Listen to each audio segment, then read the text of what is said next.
نحمد نصلی علی رسول الکریم ما بعد اعوذ باللہ من الشیطان الرجیم بسم اللہ الرحمن الرحیم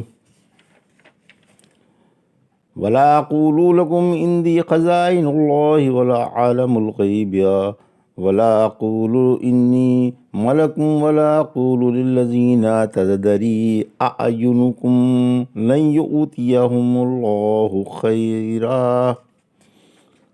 اللہ عالم بما فی انفسہم انی اذا لمن الظالمین قالوا یا نوح قد جادلتنا فاکثرت جدلنا فآتنا بما تعدنا ان كنت من الصادقین قال انما یأتیکم به اللہ ان شاء وما انتم بمعجزین ولا ينفعكم نصحي ان اردت ان انصح لكم ان كان الله يريد ان يغويكم هو ربكم واليه ترجعون ام يقولون افتراه قل ان افتريته فعلي اجرمي وانا بريء مما تجرمون وَأُوحِيَ إِلَى نُوحٍ أَنَّهُ لَن يُؤْمِنَ مِن قَوْمِكَ إِلَّا مَنْ قَدْ آمَنَ فَلَا تَبْتَئِسْ بِمَا كَانُوا يَفْعَلُونَ وَاصْنَعِ الْفُلْكَ بِأَعْيُنِنَا وَوَحْيِنَا وَلَا تُخَاطِبْنِي فِي الَّذِينَ ظَلَمُوا إِنَّهُم مُّغْرَقُونَ وَيَصْنَعُ الْفُلْكَ وَكُلَّمَا مَرَّ عَلَيْهِ مَلَأٌ مِّن قَوْمِهِ سَخِرُوا مِنْهُ قَالَ إِن تَسْخَرُوا مِنَّا فَإِنَّا نَسْخَرُ مِنكُمْ كَمَا تَسْخَرُونَ فَسَوْفَ تَعْلَمُونَ مَن يَأْتِيهِ عَذَابٌ يُخْزِيهِ وَيَحِلُّ عَلَيْهِ عَذَابٌ مُّقِيمٌ۔ ابھی آپ نے سورہ ہود کی آیت 31 سے 39 کی تلاوت سماعت فرمائی۔ ان آیتوں کا ترجمہ اور تفسیر اس طرح ہے: ولا اقول لکم عندی خزائن اللہ ولا عالم الغیب ولا اقول انی ملک ولا اقول للذین تزدری اعینکم لن یؤتیہم اللہ خیرا اللہ عالم بما فی انفسہم انی اذا لمن الظالمین۔ آیت 31 ترجمہ: میں تم سے یہ تو نہیں کہتا کہ میرے پاس اللہ کے خزانے ہیں، نہ میں غیب جانتا ہوں اور نہ میں اپنے کو فرشتہ کہتا ہوں، اور نہ میں یہ کہتا ہوں کہ جن کو تم نگاہ ذلت سے دیکھ رہے ہو اللہ انہیں کبھی کوئی نعمت عطا ہی نہیں فرمائے گا۔ جو کچھ ان کے دلوں میں ہے اللہ ہی خوب جانتا ہے۔ اگر میں ایسا کہوں تو بلا شبہ ظالم بن جاؤں۔ یہ تھا ترجمہ سورہ ہود کی آیت 31 کا تفسیر۔ یعنی میں صرف اللہ کا رسول ہوں اور تم سب کو اس کے فرمان عالی شان کے مطابق توحید کی دعوت دیتا ہوں۔ میرا کام خلوص پر ہے اور میری غرض اللہ کی رضا ہے، مال جمع کرنا نہیں۔ میں ہر بڑے چھوٹے، امیر غریب، عورت مرد اور جوان بوڑھے کی جیب میں نقد توحید ڈالنے کا عزم کر چکا ہوں۔ جو توحید کو مان لے گا اللہ کے عذاب سے چھٹکارا پائے گا۔ مجھ میں اللہ کے خزانوں میں تصرف کی طاقت نہیں، نہ میں غیب جانتا ہوں۔ ہاں، غیب کی جو بات مجھے بتا دی جاتی ہے وہ معلوم ہو جاتی ہے۔ میں یہ دعویٰ بھی نہیں کرتا کہ میں فرشتہ ہوں، میں تو صرف ایک انسان ہوں۔ اللہ نے مجھے رسول بنایا ہے اور معجزوں سے میری رسالت کی تائید فرمائی ہے۔ جن لوگوں کو تم کمینے اور اچھوت سمجھتے ہو میں انہیں ہرگز ایسا نہیں سمجھتا، نہ میں یہ کہتا ہوں کہ ان کی قربانیوں اور نیکیوں کا صلہ اللہ کے ہاں انہیں نہیں ملے گا۔ مجھے ان کے ظاہری حالات معلوم ہیں، ان کا باطن اللہ ہی خوب جانتا ہے۔ اگر ان کا باطن ظاہر سے اچھا ہے یا کم از کم برابر ہے تو اللہ ضرور انہیں ثواب عطا فرمائے گا۔ اگر کوئی ان کے انجام کے برے ہونے کا قطعی فیصلہ کر لے جبکہ یہ ایمان بھی لے آئے تو وہ ظالم ہے اور علم و دلیل کے بغیر بکواس کر رہا ہے۔ قالوا یا نوح قد جادلتنا فاکثرت جدلنا فآتنا بما تعدنا ان كنت من الصادقین۔ آیت 32۔ قال انما یاتیکم بہ اللہ ان شاء وما انتم بمعجزین، آیت 33۔ ولا ینفعکم نصحی ان اردت ان انصح لکم ان کان اللہ یرید ان یغویکم ہوا ربکم والیہ ترجعون، آیت 34۔ ترجمہ: انہوں نے جواب دیا کہ اے نوح، تم ہم سے جھگڑے اور خوب جھگڑ چکے، پھر اگر تم سچے ہو تو ہمیں جس عذاب کی دھمکی دے رہے ہو وہ ہمارے پاس لے آؤ۔ فرمایا اگر اللہ چاہے گا تو وہی اسے لے آئے گا، تم اس کو بے بس نہیں کر سکتے۔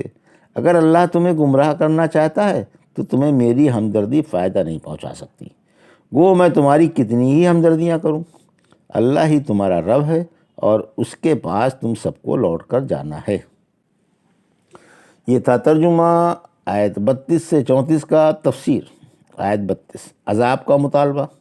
قوم نوح کی جلد بازی ملاحظہ ہو کہ جہالت سے اللہ کا عذاب مانگ بیٹھے، نرمی کے بجائے دل اور سخت ہو گئے اور کہنے لگے کہ ہم نے آپ کے دلائل تو بہت کچھ سن لیے، آپ بڑے جھگڑالو ہیں، اب ہمارا یہی فیصلہ ہے کہ آپ جس عذاب سے ہمیں ڈرایا کرتے ہیں، اگر آپ اپنی بات میں سچے ہیں تو وہی عذاب ہم پر ٹوٹ پڑے، آپ اپنے اللہ سے ہمارے لیے بد دعا کر دیں، ہم کبھی آپ کی بات ماننے والے نہیں۔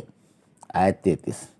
عذاب انبیاء کے اختیار میں نہیں، فرمایا عذاب کا لانا بھی اللہ ہی کے اختیار میں ہے، وہی اگر چاہے گا تو صبح و شام میں تم پر عذاب بھیج دے گا، کیونکہ وہ ہر چیز پر قادر ہے اور اسے اس کے ارادے سے کوئی طاقت روک نہیں سکتی۔ آیت 34۔ اگر اللہ تم کو برباد و گمراہ رکھنا چاہتا ہے تو میں لاکھ تمہیں ہمدردی اور خیر خواہی کی باتیں سمجھاؤں، تمہاری سمجھ میں نہیں آئیں گی اور میری تبلیغ سے تم کو ذرا سا بھی فائدہ نہیں پہنچے گا۔ تمام کاموں کا مالک و مختار اللہ ہی ہے، اسی کے ساتھ سب کی پیشانیوں کے بال ہیں، وہی حاکم و عادل ہے اور انصاف پسند بادشاہ ہے جو کسی پر ظلم نہیں کرتا اور لوگوں کو بھی ایک دوسرے پر ظلم کرنے سے روکتا ہے۔ وہی خالق و حاکم ہے، وہی شروع میں پیدا کرنے والا ہے اور وہی دوبارہ پیدا فرمائے گا، وہی دنیا اور آخرت کا مالک ہے اور دنیا کے ایک ایک شخص کو لوٹ کر اسی کے پاس جانا ہے۔ ام یقولون افتراہ قل ان افتریتہ فعلی اجرمی وانا بریء مما تجرمون، آیت 35۔ ترجمہ: کیا مشرک کہتے ہیں کہ قرآن اس نے خود ہی بنا لیا ہے؟ آپ فرما دیں اگر میں نے اس کو گڑھا ہوگا تو میرا گناہ مجھی پر ہوگا اور میں ان تمام گناہوں سے بری ہوں جن کا ارتکاب تم کر رہے ہو۔ یہ ترجمہ تھا آیت 35 کا۔ تفسیر: نوح علیہ السلام کے واقعے کے درمیان یہ درمیانی کلام آپ کے قصے کی تائید کے لیے لایا گیا ہے۔ اس میں اللہ تعالیٰ رحمت عالم صلی اللہ علیہ وسلم سے فرما رہا ہے کہ آپ کے مخالف آپ پر قرآن گڑھنے کا الزام تھوپ رہے ہیں، آپ انہیں جواب دے دیں کہ اگر ایسا ہوا ہوگا تو اس کا وبال مجھ پر پڑے گا، تم پر تو آنچ آنے سے رہی۔ مجھے اللہ کے عذابوں کی کیفیت معلوم ہے، پھر بھلا میں کس طرح گڑھ کر کوئی بات کہہ سکتا ہوں اور اللہ پر کس طرح کی افطرا باندھ سکتا ہوں؟ البتہ تم جو شرک کر رہے ہو میں اس سے بیزار و بری ہوں اور اس کے ذمہ دار تم خود ہو، اگر سچے دل سے توبہ نہ کرو گے تو عذاب الہی میں گرفتار ہو جاؤ گے۔ وَأُوحِيَ إِلَىٰ نُوحٍ أَنَّهُ لَن يُؤْمِنَ مِن قَوْمِكَ إِلَّا مَنْ قَدْ آمَنَ فَلَا تَبْتَئِسْ بِمَا كَانُوا يَفْعَلُونَ، آیت 36۔ وَاصْنَعِ الْفُلْكَ بِأَعْيُنِنَا وَوَحْيِنَا وَلَا تُخَاطِبْنِي فِي الَّذِينَ ظَلَمُوا إِنَّهُمْ مُغْرَقُونَ، آیت 37۔ وَيَصْنَعُ الْفُلْكَ وَكُلَّمَا مَرَّ عَلَيْهِ مَلَأٌ مِّن قَوْمِهِ سَخِرُوا مِنْهُ قَالَ إِن تَسْخَرُوا مِنَّا فَإِنَّا نَسْخَرُ مِنْكُمْ كَمَا تَسْخَرُونَ، آیت 38۔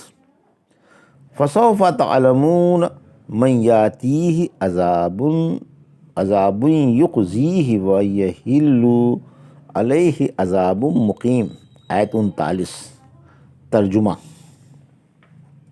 اور نوح کو وحی کے ذریعے بتایا گیا کہ آپ پر جس قدر آدمی ایمان لا چکے ہیں ان کے علاوہ اب کوئی اور ایمان لائے گا ہی نہیں، لہٰذا آپ ان کے کرتوتوں سے نہ کڑھیں اور ہماری نگاہوں کے سامنے ہمارے حکم کے مطابق ایک کشتی بنا لیں، اور مجھ سے ظالموں کے بارے میں کچھ نہ کہیں کیونکہ وہ سب غرق ہونے والے ہیں۔